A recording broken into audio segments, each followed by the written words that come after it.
Hello and welcome to another podcast edition of Taiwan Talk. I'm Keith Manconi. Military corruption is a big concern for Taiwan. It seems like every year or so there's another major news story telling us about a new case of financial malfeasance or abuses of power. But today on the show, we're going to be speaking with one group that says that Taiwan's military is actually doing a lot better than many of us think. Berlin-based international civic group Transparency International recently released a report assessing military corruption levels in countries around the world. And based on their findings, they say Taiwan's military deserves a B. Well, that is a passing grade, but I still wanted to know a little bit more about exactly what that means. So I spoke with Ernie Ko. He's the Vice Executive Director of Taiwan's local branch of Transparency International and the coordinator for the Military Corruption Report in Taiwan. He started off by telling me what's behind that grade. Indeed, grade B is very good because we divide into 6 categories from A to F. A, in band A, means the corruption level is extremely low. In band B, it means the corruption level is very low. There are only one country in Asia-Pacific countries ranked band A, which is New Zealand. And there are 4 countries, Australia, Japan, Singapore, and Taiwan, ranked band B. There are total 7 countries this year being ranked in this round of assessment. Now, can you tell us a little bit about the methodology here? When you were gathering all of this information from Taiwan, what exactly were you looking for? What kind of corruption, what kind of, bad things were you looking for in Taiwan's military? There are 5 dimensions, including 77 questionnaires. It covers from the institution, policy, to implementation and procurement. So we look into the overall dimensions of the military operations within the military or the military and security sector. But in Taiwan, we focus on only military instead of security. So, you did these surveys, you did this research, and in the end you found that Taiwan actually stacks up pretty well compared to other countries in Asia. And I'm just curious for your own personal take. I mean, you're a Taiwanese citizen. You live here, so you know about the news that we see all the time. The negative news that we see about the Taiwan military is pretty consistent. There are a lot of concerns about the Taiwan military. Just this year we had the incident in which celebrities were allowed into a secret base and allowed to go into an Apache helicopter that they probably shouldn't have been allowed to go into. So there's a lot of negative press here. So I just want to know your own feeling when you got these results. Were you surprised when Taiwan got such a positive grade? Maybe for the general public, Keith, you raised a very interesting question. This is a valid point. I agree with you. Maybe for the general public, people will think, well, there are so many bad things, bad publicity, Apache scandals. Why do we still evaluate this Taiwan's military in band B instead of lower grade? But let me talk it very straight and very short. This evaluation is focusing on the policy, institution, and implementation side. We take this military scandal into account. But besides that, there are more than just scandals. There are institutional dimension, policy dimension, implementation dimension. We all take into account. Also, don't forget, this is not just a one-country survey. This is an expert assessment, and we have to compare Taiwan's assessment with other 16 countries in Asia-Pacific. So if you look into Taiwan factor, or look into Taiwan, you'll think, well, probably there are quite a few bad publicity for the military in Taiwan. But other countries also happened. It happened in Japan. It happened in Korea. Of course, it also happened quite a few in China. So you have to look at things in a broader sense instead of specific only in one country. So I admit that the public perception is different from the expert assessment. there is a gap. But this is why we always advocacy for a more government PR efforts to let people know, let the general public understand that the Taiwan military should do something more to persuade, to make them more persuasive instead of backward. Now let's just talk not even less in relative terms and really just in absolute terms. I mean, is this positive grade a reflection of Taiwan's really doing a good job, or is it more a reflection of many of these other countries are doing terrible? Maybe it's both. On the one hand, Taiwan's military has been working very hard. We see as an expert, as a professor, not just me, I and my TI Taiwan colleagues, we've been invited into the military. We give lectures. We engage with the military high-ranking officials. We also go into the military base to talk directly to the rank-and-file soldiers. So we collect lots of data. It's not just based on propaganda. It's based on information and our own observations. We TI Taiwan are pretty confident about the survey result. And also, let me stress that one thing that which the general public doesn't aware well of is that TI Taiwan and other NGOs, we're working very hard with the ethics office of the Ministry of National Defense. This office, ethics office, is very new. It's only 3 years old. This is a total civilian public servant unit within the military institution. It's very unique, and we see it works. For the last 3 years, this ethics office has worked very diligently and very closely with TI Taiwan to launch the advocacy and the different areas of reforms within the military. That's why we see the grade is still B instead of downgrade to C. All right, well, let's be a little bit more specific and talk about what you found in some of these particular areas of the military. Now, one particular issue that has gotten a lot of media in the last couple of years, it's actually just one military project, is the Clouded Leopard armored vehicle. Are you familiar with this issue? Yes. Yeah, so just to explain it to our listeners then, this is an armored vehicle that it got a lot of attention because apparently some of the contractors for this got parts made from China, and that apparently broke some laws in the procurement procedures. So that's not the way that things were supposed to be done, raised a lot of red flags. Let's not even focus on the specific Clouded Leopard issue, but instead just focus on the broader issue of procurement and how things get made in the military. Did you find issues in that particular area? Was that an issue of concern for you? Thank you, Keith. Defense procurement has always been our priority on the watch list. It's not just applied to Taiwan. It basically applies to every military around the world because the military procurement involves billions of dollars. It's not the trivia. It's a billions of dollar deals every year. So we watch this very closely. You talk about the Yunbao armored vehicle scandals or the criminal cases. Actually, do you know that? Most of people don't understand that this is not the outside judicial investigation. It's initiated by the ethics office within the military.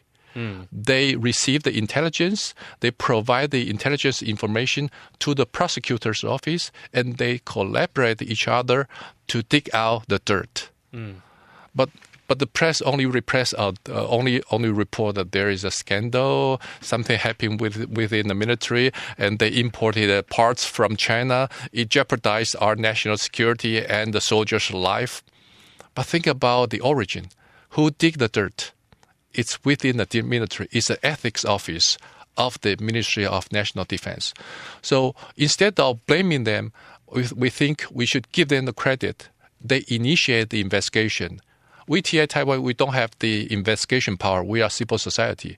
They have administrative investigation. They collaborate with outside prosecutor's office, and I think in this case they did a good job. So you're basically saying the system, while there was a mistake there, the system worked. Fix it. They fix it. Because they found their own mistake. Yes. Let's look at another issue. And this is going to be kind of a broad issue. I'm going to take in a couple of scandals here. Of course, in 2013, there was unfortunately the death of a conscript, Hong Chong-jiu. He was punished for bringing a cell phone onto his base, but then the form of punishment that he was given on a very hot day in the summer resulted in his death, and that resulted in very massive protests in that summer in Taiwan and raised questions about the accountability of officers and the way that officers treat their subordinates. I think a very much related issue is a more recent news case would be the Apache helicopter scandal that we mentioned earlier in this interview. And that also raises questions about the accountability of officers and whether or not their actions are really subject to higher authority or whether they're just doing whatever they want. You know, they meet some celebrity and they say, hey, come on to this base. You know, this is a cool helicopter, come on. So is just this general issue of officer accountability and whether or not the rules really apply to the people in authority in Taiwan's military, is this something that you guys took a look at as well? Very good. You know, my students at the university also challenge me by saying that why do you give the defense sector band B? Because they are Hong Zhongqiu's case, they are Apache case. Why do you still give them band B? Because band B means very low risk of corruption.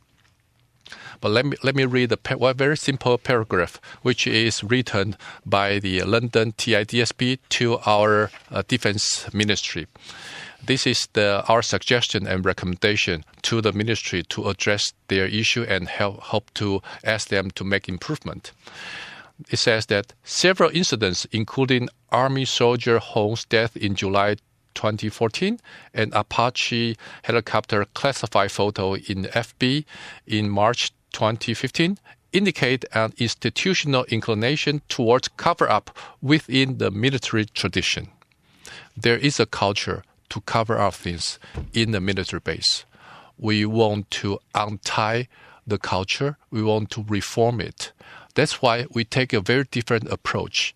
Usually people will naming and shaming.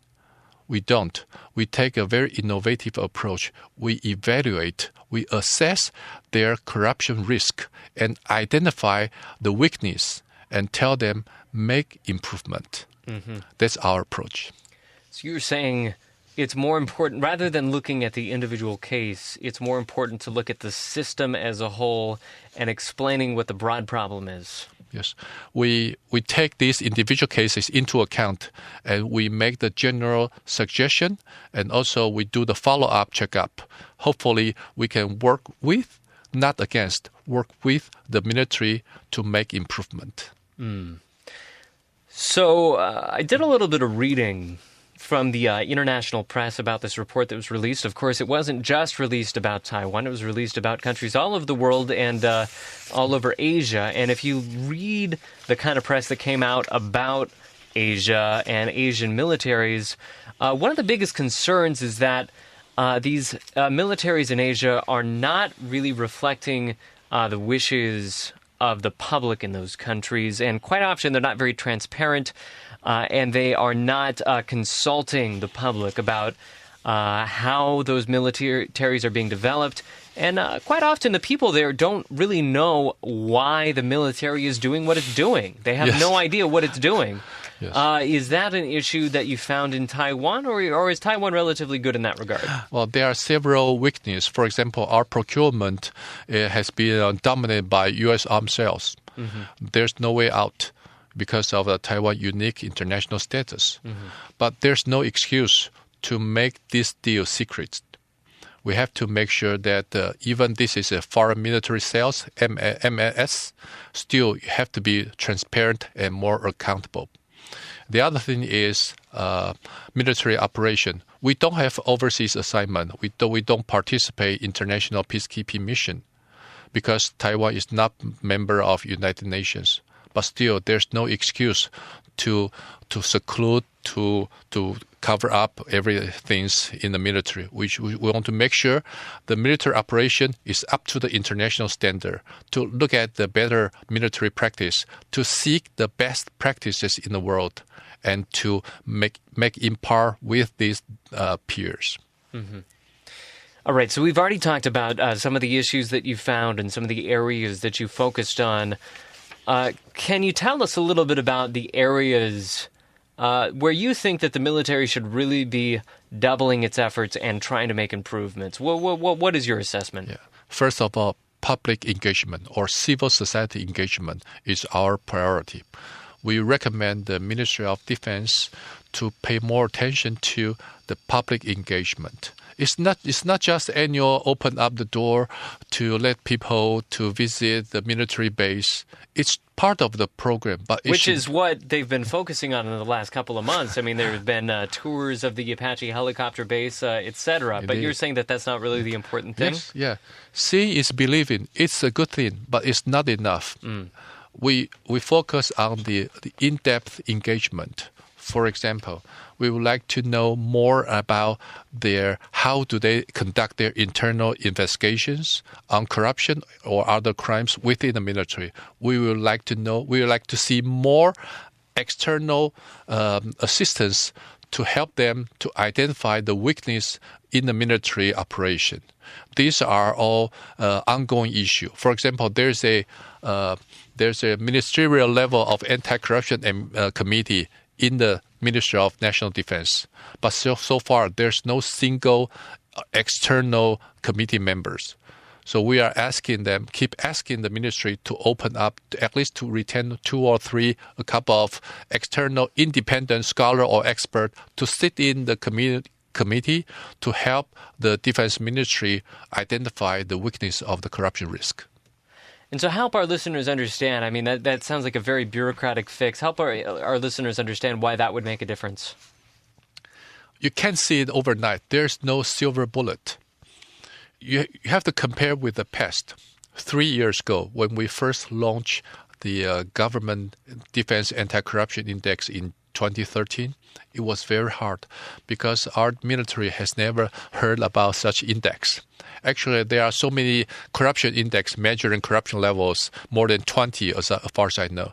But this index is the only one so far measuring specific the defense corruption. Mm-hmm. So even by that time, even our Ministry of National Defense were not aware about what is this. They have no clue at all.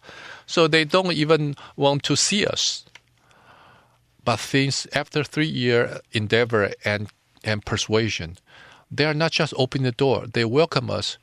Last year, we signed the MOU between TI Taiwan and the National Defense University to strengthen the anti-corruption research and education. We are engaging with a military institution, not the general university. It's a one giant step.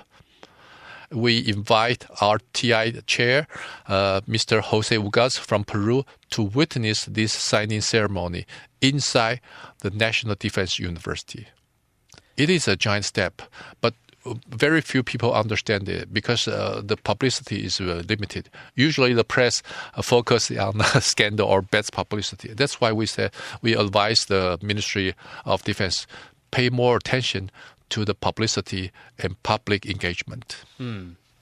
So you're saying, sticking on that note for a second, you're saying that the trajectory is on the right path, but still the publicity is an issue and the public perception is very negative. Do you have any theory as to why? I mean, you're saying that basically the military has issues, it has things it needs to work on, but overall, compared to other countries, it's doing relatively well. Do you have any theory as to why that public perception is so different from what you're saying the reality is? There are so many factors, both internal or external factors influencing the public perceptions. But I can elaborate 1 or 2 for you. For example, Taiwan's people, in general speaking, are very critical of the government. Well, that's kind of a good thing. Yes. Yeah. Also, in terms of our society, we are a free society. People are free to say or to elaborate what they think. The other thing is we have a free press. These press are very critical of the government. You know? That's why there are so many factors compound and contribute to the so-called lagging behind or bad publicity for the military. But I don't think this is a bad thing. You know, being criticized maybe is a momentum for them to make a step forward. All right. Well, we have been speaking today to Ernie Ko. He is the Vice Executive Director of Transparency International Taiwan. Ernie, thanks so much for speaking with us today. My pleasure. Thank you very much, Keith. This has been another podcast edition of Taiwan Talk. Thanks for listening. For ICRT, I'm Keith Manconi.